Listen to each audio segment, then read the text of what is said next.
Hello बेटा, good morning. My name is Sonu Kumar Maurya.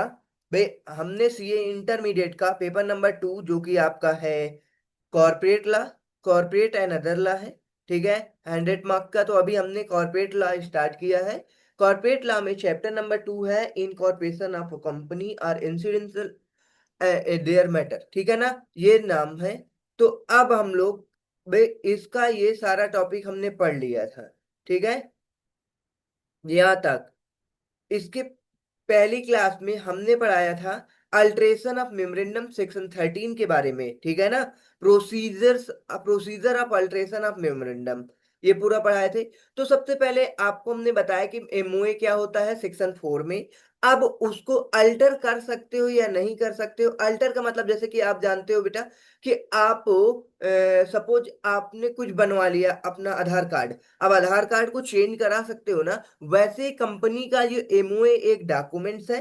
ठीक है, आधार कार्ड इंसान का डॉक्यूमेंट्स होता है। ठीक है, तो अब आप एमओए को अल्टर कर सकते हो या नहीं, इसकी बात करेंगे। तो हमने कल पढ़ा था कि भाई आप एमओए के बहुत क्लाज होते हैं, तो केवल 4 क्लाज को अल्टर किया जा सकता है। Name clause, state clause, capital class and object class को। ओके, तो ये हमने बताया था। अब भाई अल्ट्रेशन का मतलब क्या है। देखो, आप कुछ उसमें एडिशन इंक्लूड कर सकते हो, कुछ भूल गए हो तो उसे सही कर सकते हो, या फिर क्या कर सकते हो, सब्स्टिट्यूशन कर सकते हो। भाई किसी और चीज के नाम के बदले कोई और नाम यूज करना, गलती से नाम अगर आपने कोई लगा दिया है उस नाम को सही करना, या फिर नाम के आगे कुछ और लगाना। तो ये होता है एडिशन या ओमिशन या सब्स्टिट्यूशन। ठीक है ना, अल्ट्रेशन में ये तीनों पॉइंट आएंगे आपके, ये देखो ये। ठीक है, okay. Section 13 of the act along with rule line 2932 company rule 2014 provide the provisions, मतलब कि भाई उससे रिलेटेड प्रोविजन आपको मिलेंगे जो alteration of memorandum detailed below. चलो, क्या क्या प्रोविजन आ रहा है, सबसे पहले देखो सबसेक्शन 1। आपको क्या करना होगा, अगर आप अल्ट्रेशन करना चाहते हो तो आपको सबसे पहले क्या करना होगा, स्पेशल रेजुलेशन पास करना होगा। ठीक है ना, एसआर ये हमने लिखा भी है, एसआर पास करना पड़ेगा। कंपनी में alter the provisions of the memorandum with the approval of the member by the special resolution further as per section 13 section 6 clause A, company shall file with the registrar such special resolution. ठीक है ना, और इसे क्या किया जाएगा, ROC के पास file किया जाएगा। ठीक है ना, चलो। फिर कह रहा है name change of the company.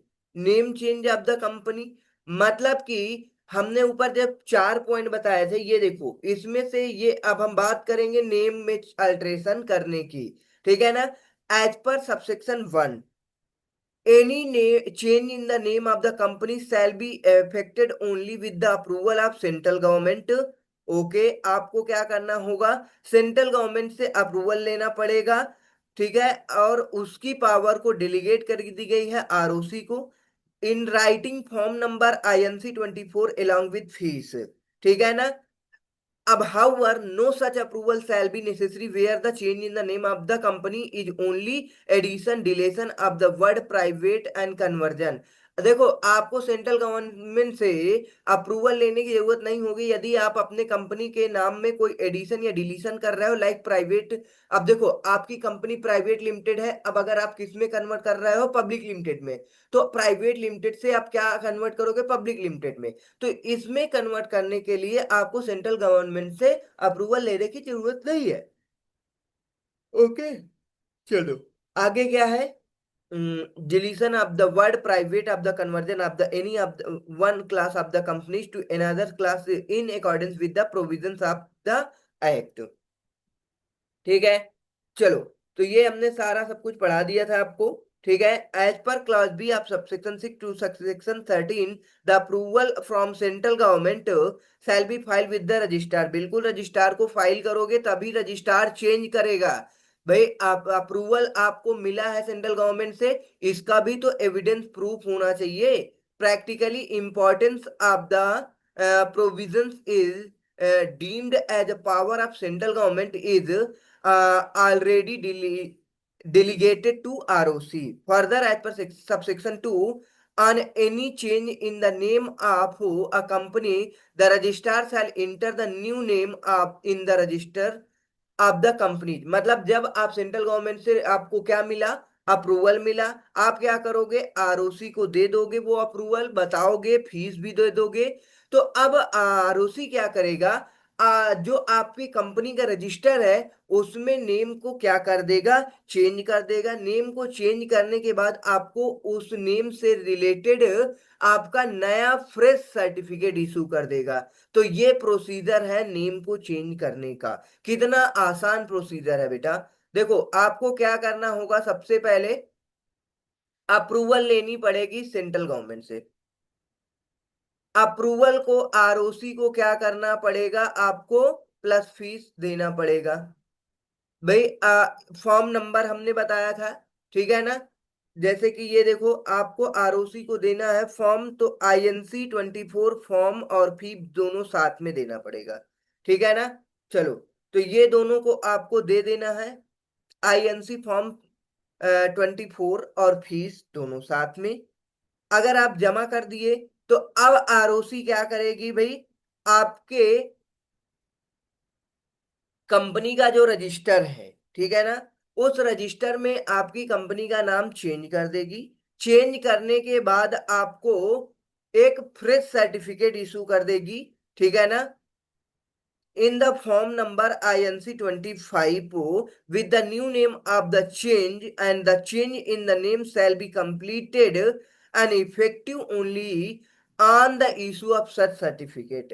जब ये सर्टिफिकेट इशू होगा आरओसी के द्वारा तभी आपका इफेक्टिव माना जाएगा, ठीक है ना। चलो, तो ये था आपका नेम का भाई क्या कराना, चेंज कराना। अब रेक्टिफिकेशन कैसे क्या होगा भाई, नेम में रेक्टिफिकेशन कैसे कराओगे। सपोज हमने दो बात की थी ना भाई, सबसे पहले आप चेंज करा लो, या फिर ओमिशन है वगैरह है तो रेक्टिफिकेशन, या फिर क्या कराओ, ओमिशन है तो चेंज कराओगे, या ये सारी चीजें हैं। तो अब देखो आप जानते हो बेटा, even if a company had to direct to rectify the name its name under section 16, then also notify shall prevent such company from subsequently changing its name in accordance with the provision section 13। ठीक है ना। कह रहा है कि आपके इसको देखो, एक 13 है, सेक्शन 13 जो कि प्रिवेंट करता है चेंज करने के लिए, ठीक है ना।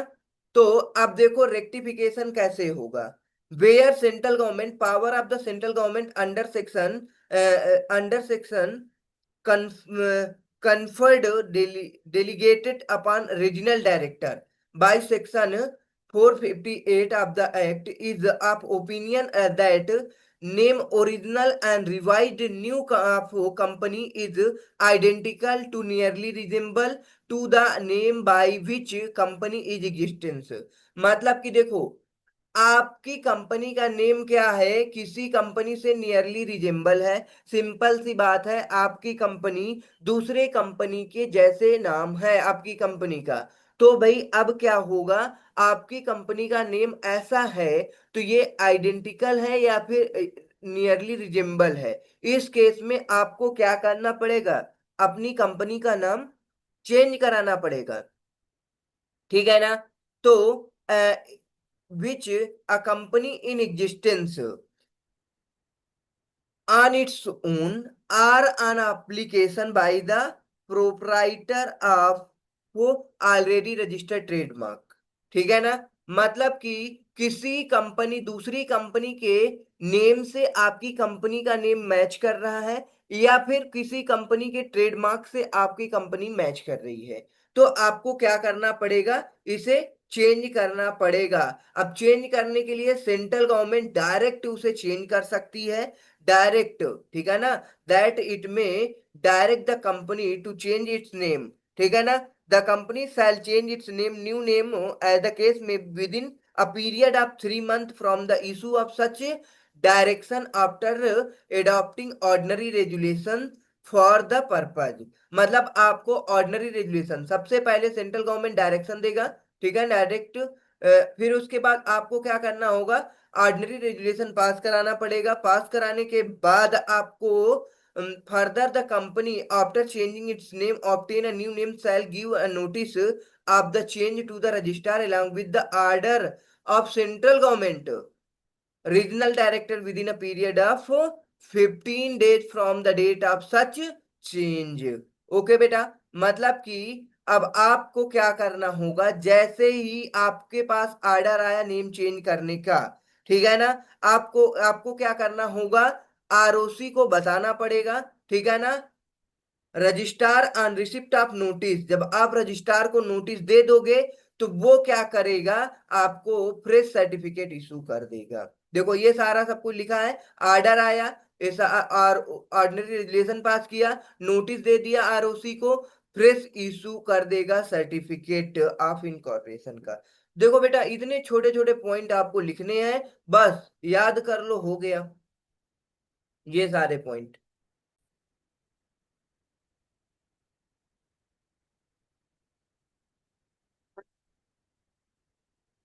आगे क्या कह रहा है, जो ऊपर बताए गए थे अभी, कि भाई सेंट्रल गवर्नमेंट के अप्रूवल से या जो भी ऑर्डर आया है, यदि आप उसे क्या करते हो, डिफॉल्ट कर देते हो, अगर आप डिफॉल्ट कर देते हो, सेंट्रल गवर्नमेंट आपको क्या कर देगा, डायरेक्ट नाम नेम को क्या करेगा, अलॉट कर देगा, ठीक है, नया name to the company in such manner as may be prescribed and registrar shall enter the new name.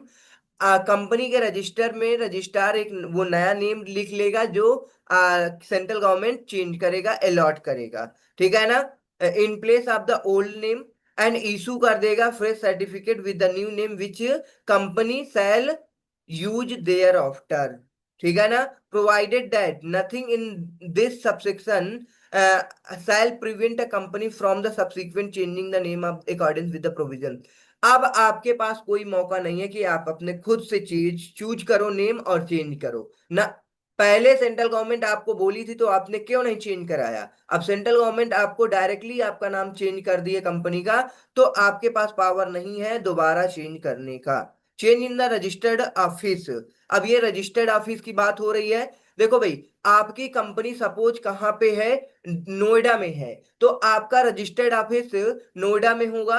अब मान लो कि आपके जो शेयर होल्डर हैं वो ज्यादातर कहाँ पे है, यूपी में है, यूपी में है, तो अब क्या होगा, भाई यूपी वालों को जाना पड़ेगा नोएडा में, अगर किसी भी प्रकार के डॉक्यूमेंट्स लेने हैं, कुछ भी करना है, तो कहाँ जाना पड़ेगा, बार बार बेटा नोएडा जाना पड़ेगा। तो इट्स, भाई ये इससे बहुत ज्यादा दिक्कत होगी, क्या होगी भाई, शेयर होल्डर को आने जाने में, मेंबर को आने जाने में, कंपनी वो सॉरी कंपनी के रजिस्टर्ड ऑफिस में बहुत प्रॉब्लम्स होगी। तो इससे आपको भाई आपके मेंबर सारा सब कुछ क्या कर सकते हैं, बैठ करके एक एसआर पास करेंगे। भाई मान लो कि अब इस यूपी वाले कुछ हैं, कुछ दिल्ली वाले हैं, कुछ नोएडा वाले मेंबर हैं, तो अब इसमें क्या होगा, यूपी वाले बस कह दें ऐसा हो जाए, नहीं, सारे के सारे मेंबर बैठेंगे, बैठ करके बोलेंगे कि भाई सारा सारे लोग आप हाथ ऊपर करो, मतलब कि वोट करो, कौन चाहता है कि रजिस्टर्ड ऑफिस दिल्ली में जाए, या फिर कौन चाहता है रजिस्टर्ड ऑफिस यूपी में जाए। तो ऐसे ही अगर भाई वोट इन फेवर आपका आ जाता है, तो यूपी के फेवर में आ जाता है, यूपी के फेवर में ज्यादा लोग हैं तो यूपी के फेवर में आएगा, अगर दिल्ली के फेवर में ज्यादा है तो दिल्ली के फेवर में जाएगा। तो अगर सपोज आपने एसआर पास करा लिया है, मतलब यूपी में अब आ गया, तो अब आप क्या करोगे, भाई सबसे पहले क्या करोगे, नोटिस दोगे आरओसी को, किस पर्पस के लिए, कि भाई आरओसी हम चाहते हैं हमारा जो रजिस्टर्ड ऑफिस नोएडा या दिल्ली में है, इसे हम चेंज करके यूपी में ले जाना चाहते हैं, ठीक है ना, यूपी के रजिस्टर्ड ऑफिस में। तो इस केस में आपका जो आरओसी है वो वेरिफिकेशन करेगा। भाई वेरिफिकेशन क्या करेगा कि आपने एसआर पास किया या नहीं किया, ठीक है ना। तो ऐसा वेरिफिकेशन करने के बाद क्या हो जाएगा, आपका अपडेट करके, मतलब कि रिकॉर्ड को अपडेट कर दिया जाएगा। चलो, तो देखो क्या कह रहा है। The alteration of the memorandum relating to the place of the registered office from one state to another shall not have any effect unless it is approved by the central government. ठीक है ना, इसे आप नहीं effect में ले सकते हो जब तक आपको सेंट्रल गवर्नमेंट का अप्रूवल नहीं मिल जाता है। ठीक है। Power delegated to regional director and central government on application form number INC 23 along with fees and be combined by the following document namely। ठीक है ना, copy of the memorandum of association with proposed alteration. मतलब को आपको क्या क्या करना होगा, ये सारे डॉक्यूमेंट्स को आपको क्या करने होंगे, दिखाने पड़ेंगे, बताने पड़ेंगे कि भाई आपको एक कॉपी है वो किसी से एमओए से रिलेटेड, जो कि आपने क्या किया, डिसाइड किया है कि हमें ये चेंज करना है, उसकी कॉपी ले लो। उसके बाद जो आपने जनरल मीटिंग में एसआर पास किया है उसकी कॉपी ले लो। फिर ठीक है, कॉपी किसकी किसकी लेनी है, एमओए की, जो आपने अल्ट्रेशन प्रपोज किया है उसकी कॉपी। उसके बाद आपको दूसरी कॉपी लेनी है जो आपने एसआर पास किया है। तीसरी कॉपी लेनी है आपको बोर्ड रेजुलेशन में जो आपने मीटिंग की हो, ठीक है ना, उसकी कॉपी ले लो। और चौथी आपको क्या करना है, जो आपके क्रेडिटर्स हैं, डिवेंचर होल्डर्स हैं, उनसे आपको कंसेंट लेना पड़ेगा। ठीक है। लास्ट आपका फिफ्थ पॉइंट है acknowledgement of service of a copy of application with the complete annexure to the registrar and chief secretary of the state government. आपको क्या करना होगा, एक्नॉलेजमेंट के लिए रजिस्ट्रार को, चीफ सेक्रेटरी ऑफ स्टेट को देना पड़ेगा। ठीक है ना, एप्लीकेशन, तभी आपका अल्ट्रेशन होगा। ठीक है। अब अल्ट्रेशन होगा तो ठीक है, यहां तक हमने बताया था। उसके बाद आपको क्या करना पड़ेगा, एडवर्टाइजमेंट करनी पड़ेगी इन न्यूज़पेपर में। ओके, न्यूज़पेपर में एडवर्टाइजमेंट कैसे, the company not more than 30 days before the date of filing the above application shall advertise in the form number INC 26। कह रहा है कि नॉट मोर देन 30 days, मतलब जैसे आपने ये सारा सब कुछ किया है, 30 दिन के अंदर अंदर आपको क्या करना होगा, दो न्यूज़पेपर में इसे आपको क्या देना पड़ेगा, न्यूज़पेपर में नोटिस देना पड़ेगा। कौन कौन से न्यूज़पेपर में, एक आपको इंग्लिश न्यूज़पेपर में देना पड़ेगा, इंग्लिश लैंग्वेज न्यूज़पेपर में। दूसरा आपको लोकल लैंग्वेज में देना पड़ेगा। ठीक है बेटा, लोकल लैंग्वेज, जो भी इस सिटी में जहां भी आपका रजिस्टर्ड ऑफिस है वहां पे जिस प्रकार की लैंग्वेज का यूज किया जाता है वो, भाई उस इस शहर की लैंग्वेज को हम बोलते हैं वर्नाकुलर न्यूज़पेपर। ठीक है ना, हर एक शहर का एक वर्नाकुलर न्यूज़पेपर होता है उसमें। ठीक है ना, वर्नाकुलर न्यूज़पेपर।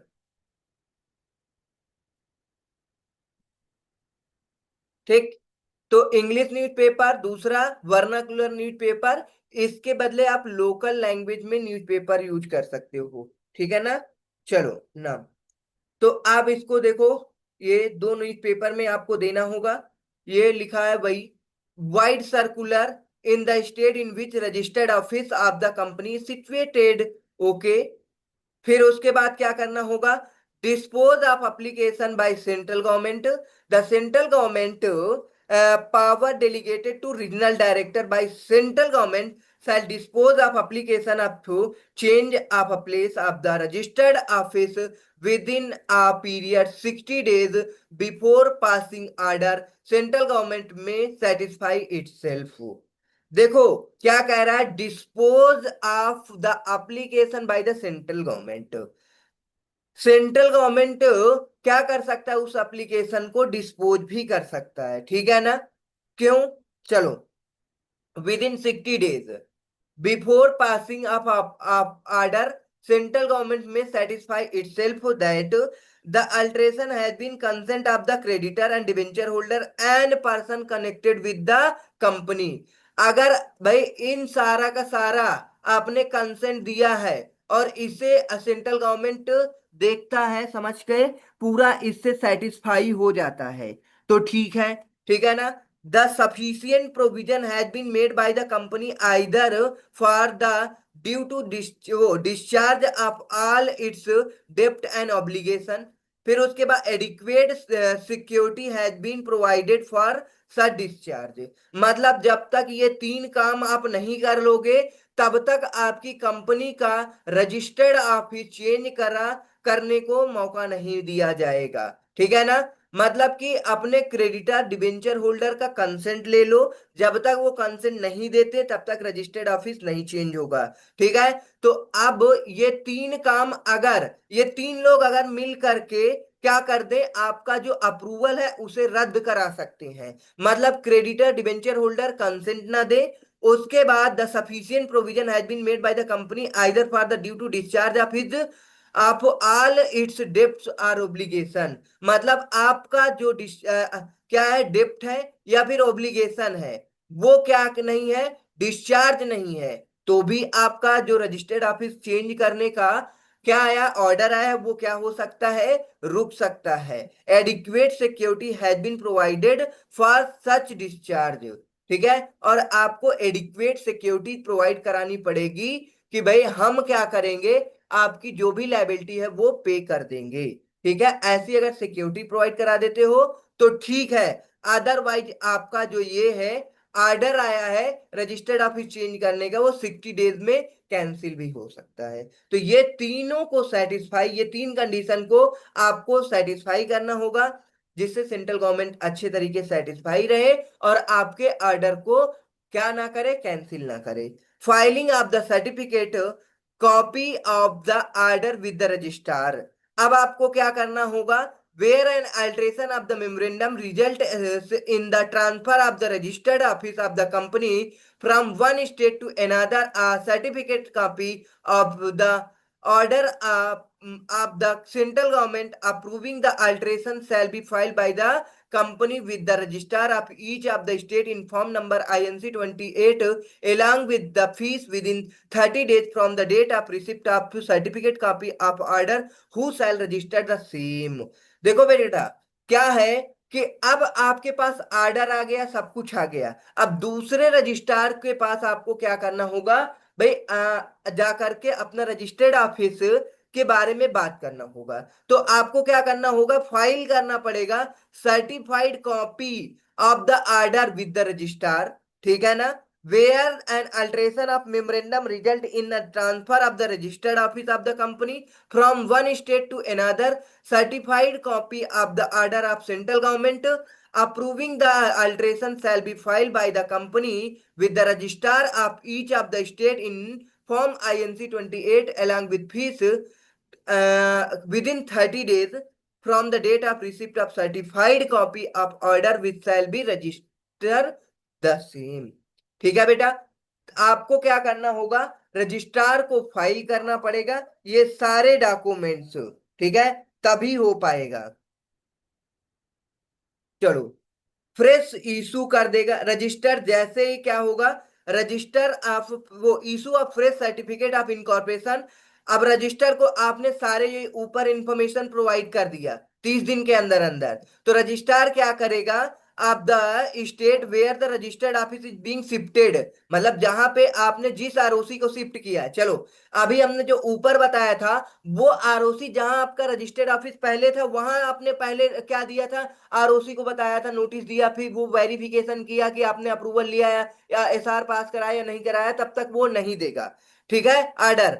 अब ये आपका जो आरओसी है, ये आपका न्यू आरओसी की बात हो रही है, जहां आप नया रजिस्टर्ड ऑफिस आप कर रहे हो चूज। ठीक है ना। तो ये न्यू आरओसी है। इस नए आरओसी को क्या करना होगा, आपको सारा सब कुछ देना पड़ेगा। ठीक है। मतलब कि आपको जो अल्ट्रेशन आपने मेमोरेंडम का result the transfer of the registered office of the company from state to state or certified a copy of order and central government approving the alteration shall be filed by the company with the registrar of each of the state form number INC 28 along with fees। ठीक है। तो कितने दिन में देना पड़ेगा, 30 दिन में, जितने दिन में आपका from the date of receipt of certified copy of the order who shall register the same. भाई ओल्ड रजिस्ट्रार के पास से आपको क्या मिला है, ऑर्डर जब आया है ठीक है, आरओसी के पास से, उससे 30 दिन में आपको न्यू आरओसी को सारा सब कुछ बताना पड़ेगा। ठीक है ना। अगर न्यू आरओसी सारा सब कुछ सेटिस्फाई हो जाता है, क्लियर है, तो वो क्या कर देगा, आपको फ्रेश सर्टिफिकेट इशू कर देगा, इनकॉर्पोरेशन ऑफ फ्रेश सर्टिफिकेट। ठीक है ना। चलो, तो registrar of the state where the registered office is being shifted to shall issue, क्या करेगा, to shall issue a fresh certificate, okay, of incorporation indicating the alteration, okay, change in the object of the company. अब आगे आपका क्या है, object को change करना, तीसरा पॉइंट है ये। दो पॉइंट बेटा हमने पढ़ा दिया, पहला हमने नेम क्लॉज को चेंज करना बताया, ठीक है, दूसरा हमने बताया कि रजिस्टर्ड ऑफिस को कैसे चेंज करते हैं, ठीक है, सारा प्रोसीजर अभी जो पढ़ा रहे थे। तीसरा अब आएगा आपका ऑब्जेक्ट क्लॉज को चेंज करना, कंपनी के ऑब्जेक्ट को चेंज करना। उसके बाद फोर्थ पॉइंट आएगा, आपको क्या चेंज करना, कैपिटल क्लॉज को चेंज करना। ठीक है, तो सारे के सारे सेम प्रोसीजर हैं, छोटा से ही है, फिनिश्ड हो जाएगा आज ये। तो अब बेटा आपको क्या पढ़ना है, तीसरा पॉइंट पढ़ना है, change in the object of the company, subsection 8 and 9।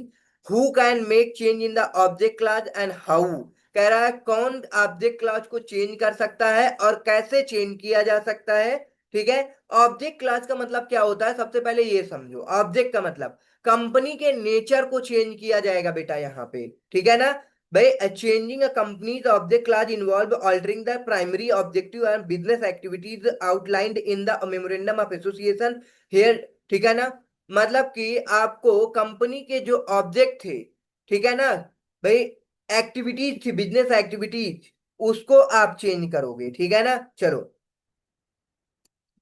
तो वही चीज है, क्या लिखा हुआ है, where the company has raised money from public through the prospectus and has any unutilized amount of out of money so raised can change the object for such, sorry, for which the money is so raised to is to be applied only after passing a special resolution through postal ballot and notice in respect of the resolution for altering the object shall contain the following particulars, namely। देखो बेटा, यहाँ पे अब एक आपको word दिखाई दे रहा है, ये वर्ड क्या है आपके पास भाई, प्रोस्पेक्टस वर्ड। ये प्रोस्पेक्टस क्या होता है, आगे के चैप्टर में ये मतलब आगे के एक चैप्टर है प्रोस्पेक्टस नाम से, पूरा डिटेल्स में वहां पे पढ़ना होगा। बस यहाँ पे अगर हम आपको प्रोस्पेक्टस के बारे में थोड़ा से बता देंगे तो आपको अच्छे से यहाँ का टॉपिक समझ में आ जाएगा। देखो बेटा, आपकी कंपनी है, जैसे ये आपकी कंपनी है, अब आपने कंपनी अपनी अपनी बना ली है, ठीक है ना। अब क्या करोगे, ये 100% आपकी कंपनी है, मान लो आपने दो लोगों ने कंपनी स्टार्ट की है, तो 100% ये दो लोगों की है।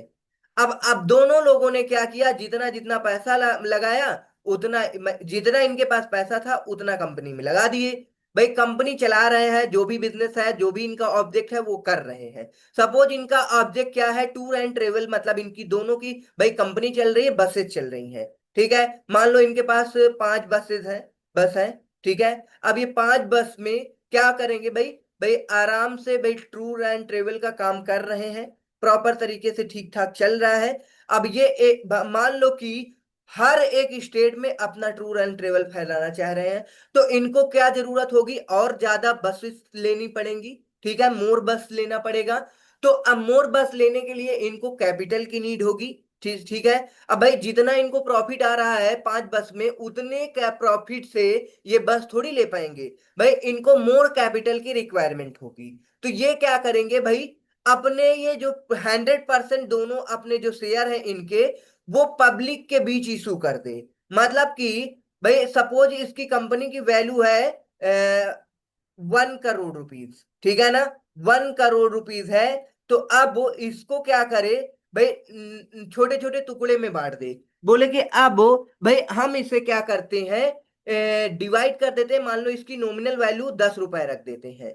तो बताओ इनके पास कितने छोटे छोटे टुकड़े बन जाएंगे बेटा, 1 लाख शेयर बन जाएंगे। बताओ बेटा, समझ आया? 1 लाख शेयर बन गया। अभी 1 लाख शेयर किनका है? इन दोनों का है। ठीक है ना? जो ये दोनों अपनी कंपनी चला रहे थे। अब इनको पैसे की जरूरत है, तो ये क्या करेंगे, अपने कंपनी में लोगों को हिस्सेदारी बढ़ा देंगे। मतलब कहेंगे यार 100% हम दोनों लेते हैं, 100% प्रॉफिट हमको मिलता है, लोगों को बीच हम प्रॉफिट डिस्ट्रीब्यूट करें, जिससे कि लोग हमारी कंपनी के शेयर होल्डर बन जाएंगे और हमको कैपिटल मिल जाएगी। तो अब बताओ बेटा, भाई लोगों के पास अगर हम क्या कर देंगे, शेयर को अब पब्लिकली इशू कर देंगे। पब्लिक इशू करेंगे मतलब प्रोस्पेक्टस इशू करेंगे। ठीक है ना? पब्लिक प्रोस्पेक्टस इशू करेंगे तो लोग क्या करेंगे, हमारे शेयर को परचेज करेंगे। हमें कैपिटल की रिक्वायरमेंट है, हमें कैपिटल मिल जाएगा। ठीक है ना? तो अब भाई हम उसमें प्रोस्पेक्टस में सारा सब कुछ ये क्या करेंगे, डिस्क्लोज करेंगे कि किस लिए हम फंड रेज कर रहे हैं, कौन सा हमारा बिजनेस है। भाई अगर देखो टूर एंड ट्रेवल का बिजनेस है, जान रहे टूर एंड ट्रेवल बढ़िया चलता है सारा सब कुछ। अगर आपने प्रोस्पेक्टस में लिखा, लोगों ने पढ़ा, पब्लिक पढ़ा कि यार सही है, अच्छा है यार, अलग अलग स्टेट में चल जाएंगे अब बसेस, तो अच्छा खासा प्रॉफिट होगा। भाई 100% दोनों कमा रहे थे, अब हम भी अगर इसके शेयर खरीद लेंगे तो जो भी 1 रुपए कमाएंगे तो वो दोनों भी लेंगे और हमको भी देंगे। मतलब कि ये बात है कि जितना जितना आप शेयर खरीदेंगे उतने परसेंट आपको प्रॉफिट मिलता जाएगा। सिंपल सी बात है।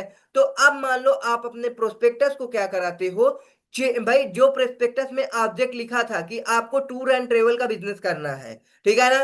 तो टूर एंड ट्रेवल का बिजनेस आप ना करके आप कोई और बिजनेस आप करने लग जा रहे हो, सपोज आप फूड बेचने लग जा रहे हो, ठीक है ना? तो इस केस में आपको क्या करना होगा, भाई अब अपने ऑब्जेक्ट क्लास को पहले चेंज करोगे, भाई लोगों को सेटिस्फाई करोगे, तभी आप चेंज कर सकते हो। तो अब आपको बताओ, समझ में आया होगा कि भाई प्रोस्पेक्टस क्या होता है, आप ऑब्जेक्ट क्लास को चेंज कर सकते हैं या नहीं कर सकते हो। ठीक है ना? तो उसकी कंडीशन को देखेंगे। ओके, चलो, ठीक है भाई।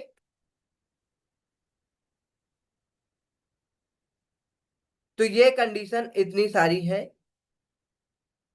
मिलते हैं नेक्स्ट सेशन में इसके आगे भाई। Okay, thanks for watching.